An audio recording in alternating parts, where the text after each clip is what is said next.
Google Apps for Education is an integral part of our program here in that we are providing productivity software for both our kids and our teachers.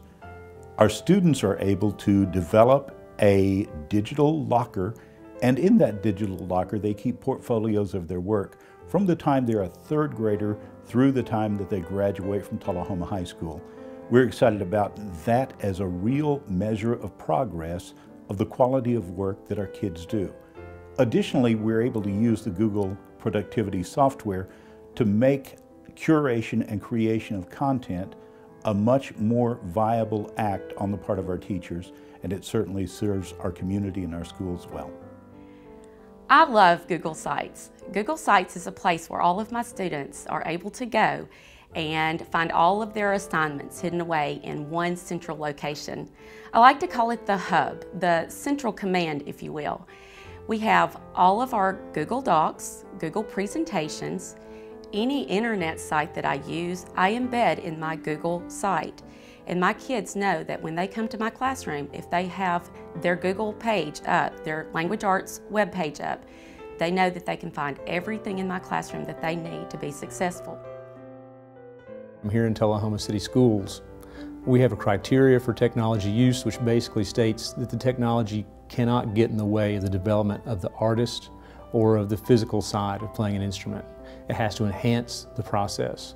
And we've boiled it down to where we basically use two systems. We use an app called Screencastify that students can use to record playing tests at home, thus leaving that time free for more classroom activity.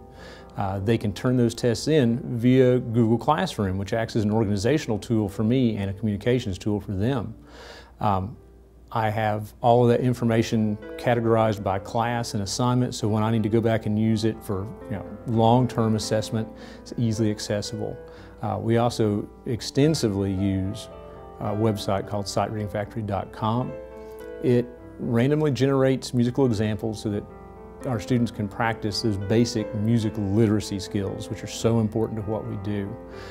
They also have an assessment side, which allows them to turn in those assignments, and it's very easy for me to go in and see what they've done.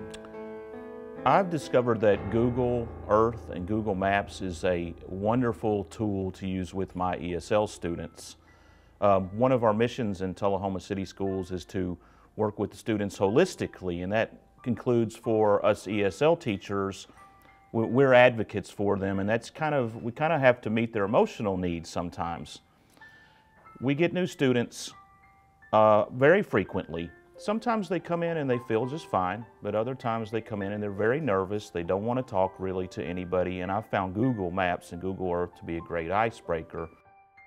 One of the things that I'm talking about today is my use of Google Classroom, and one of the things that I use it for is to make sure that I communicate instructions with my students and their people at home as clearly as possible.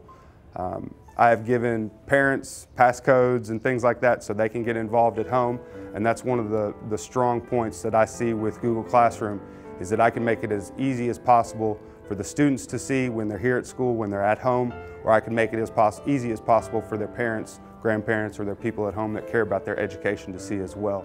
And another big positive that I see is, like I said, the communication, but the ability for the students to always have that in front of them. I might not always be there in front of them, but there's a digital Mr. Lawson that's always right there in front of them that can give them some instruction. So those are some of the positives that I see with Google Classroom. Last school year, West Middle implemented Chromebooks in grades 6 through 8.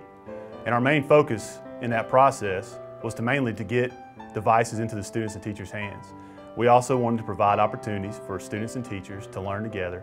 And the main emphasis was that we wanted to create a culture where it's okay to fail.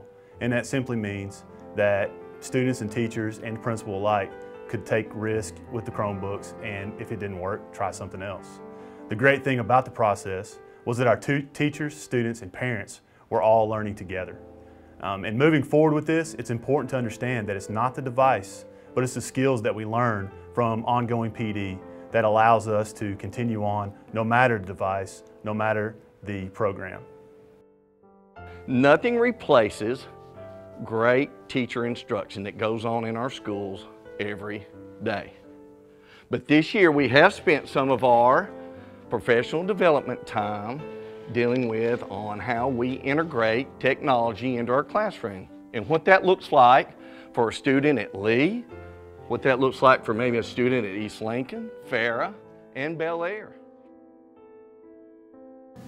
Chromebooks have helped me watch more videos on my assignment and help me understand more about the lesson. Get one! Get one!